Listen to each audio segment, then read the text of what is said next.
In global politics, superpowers dominate the stage, commanding attention and shaping the narrative with every move they make. Meanwhile, smaller nations like the Philippines are often overlooked, their voices drowned out by the noise of larger, more influential countries. But in 2025, the Philippines refused to stay silent or accept its assigned place in the background. A series of careless, condescending remarks from world leaders ignited a national awakening, sparking outrage and a surge of unity across the archipelago.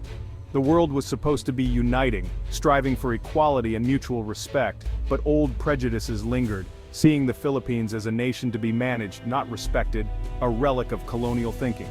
5 leaders on 5 separate occasions made public comments that crossed the line from patronizing to outright insulting, exposing the deep-seated biases that still exist at the highest levels. They underestimated the pride and unity of the Filipino people and the power of a connected nation, one that could mobilize instantly through social media and shared purpose.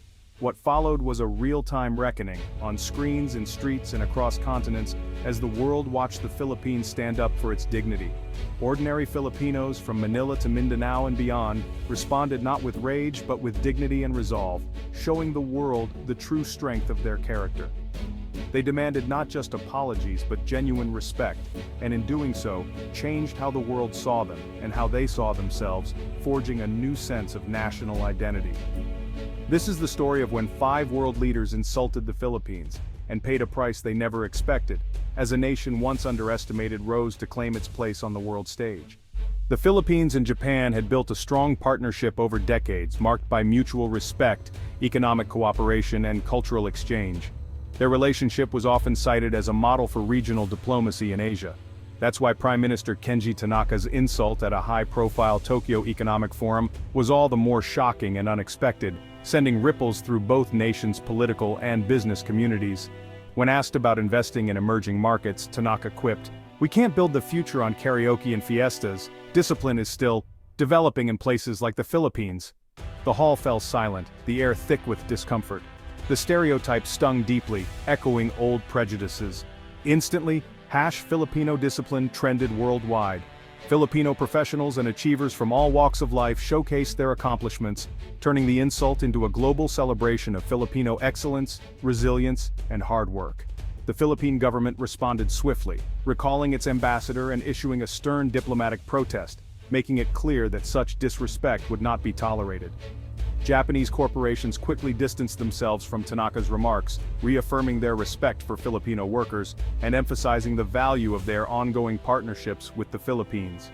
Under mounting international and domestic pressure, Tanaka issued a public apology on national television, but the damage to his reputation and to diplomatic ties was already done. His approval ratings plummeted, and within months, he was forced to resign, his leadership and career undone by a single moment of arrogance and insensitivity. The Philippines proved its dignity was not negotiable, standing united in the face of insult and showing the world its unwavering national pride. The world saw that respect, once lost, is not easily regained, and that careless words can have far-reaching consequences on the global stage. The lesson was clear: never underestimate a nation's pride, or the power of its people to stand together in defense of their honor. The Philippines had made its voice impossible to ignore, leaving a lasting mark on international relations and reminding the world of the strength found in unity and respect. Australia and the Philippines have long shared warm diplomatic and cultural ties built on years of cooperation, mutual respect, and a growing partnership in the Asia-Pacific region. That's why Prime Minister Charlotte Hayes' televised joke about Filipino food felt especially painful and unexpected to so many. "Everything's fried or drowning in sugar," she laughed, expecting applause and perhaps a few light-hearted chuckles from the crowd. Instead, her words sparked immediate outrage, both online and in the streets. #Filipino food pride exploded across social media.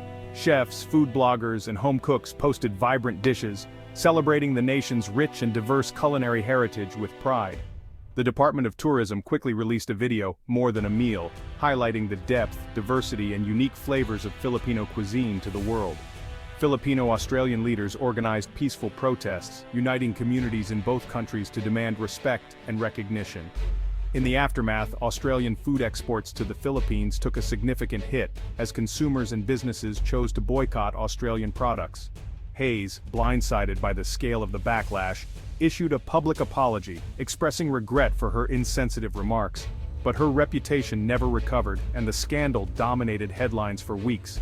Her party lost the next election, with analysts widely citing her cultural insensitivity as a key factor in their defeat. The incident became a powerful warning. Casual mockery, even in jest, can have real and lasting consequences on the world stage. The Philippines turned insult into pride, rallying together, and the world took notice of their resilience and unity. Filipino cuisine gained global recognition, with restaurants opening abroad and international chefs embracing its flavors. The nation's cultural confidence soared, inspiring a new generation to celebrate their heritage. Hayes' careless joke cost her more than she ever imagined, serving as a lesson for leaders everywhere. The Philippines once again stood tall, united and proud on the global stage. Respect, they showed, is not just given, it is earned, demanded, and fiercely protected.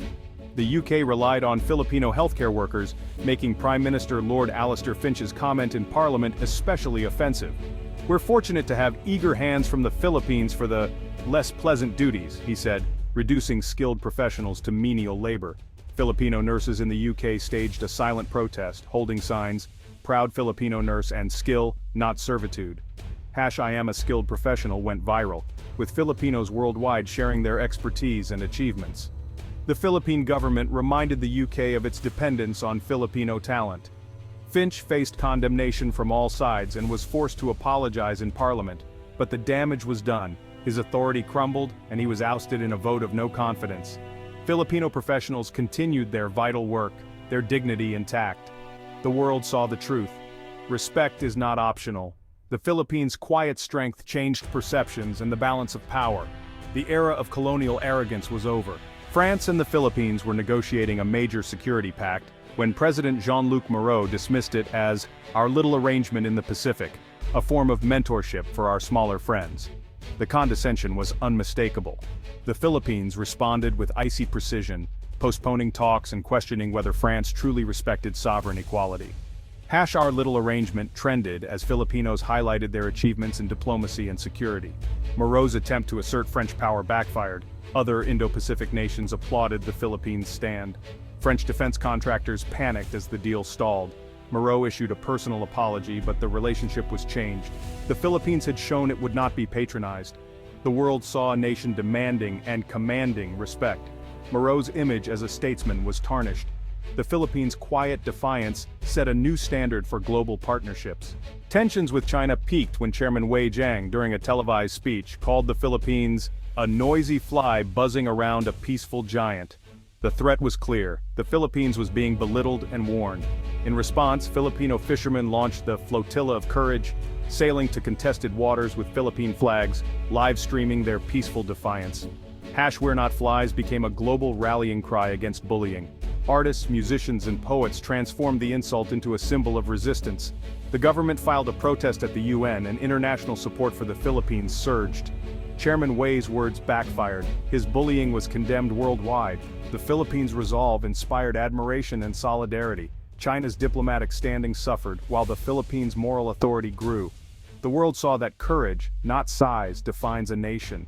The Philippines stood unbowed, its spirit unbreakable. The message was clear: they would not be swatted aside. Respect, once demanded, could not be denied. As the insults mounted, the world began to rally behind the Philippines. What started as isolated incidents became a global conversation about respect and equality. Middle power nations saw their own struggles reflected in the Philippines' stand. ASEAN issued a rare unified statement demanding mutual respect.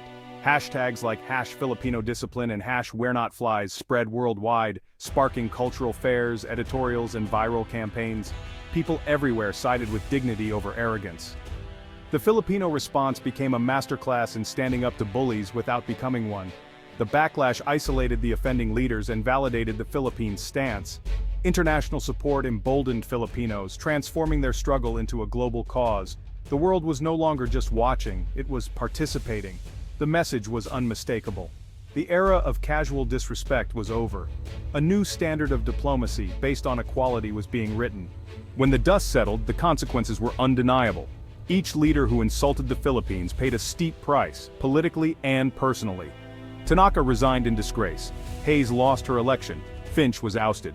Moreau's prestige evaporated. Chairman Wei's global image was tarnished. Their nations suffered too, trade stalled, partnerships weakened, and trust eroded. The backlash was not fleeting, it left a lasting mark on international relations. The world learned that national pride cannot be dismissed. The Philippines' unified, dignified response set a new precedent. Respect is not a favor from the powerful, it's a right for all. The five leaders' downfall was a warning to others. Arrogance has a price. The Philippines had changed the rules of engagement. The world would not forget this lesson. Pride, once awakened, is a force to be reckoned with. The year of insults became the year the Philippines was reborn. Instead of wounding the nation, the slights forged unity and pride across all divides. Social media campaigns became lasting movements, Filipino cuisine gained global fame, and skilled professionals were celebrated worldwide. The flotilla of courage inspired a new generation to defend their heritage with dignity. The world's perception shifted. The Philippines was now seen as a confident, assertive middle power. Investors and diplomats took notice of the nation's resolve. The Philippines' voice grew stronger in international forums. The lesson was clear: true strength lies in unity and character. The Philippines faced the world's giants and stood tall. This is the new dawn, a nation not just reborn but finally and truly seen.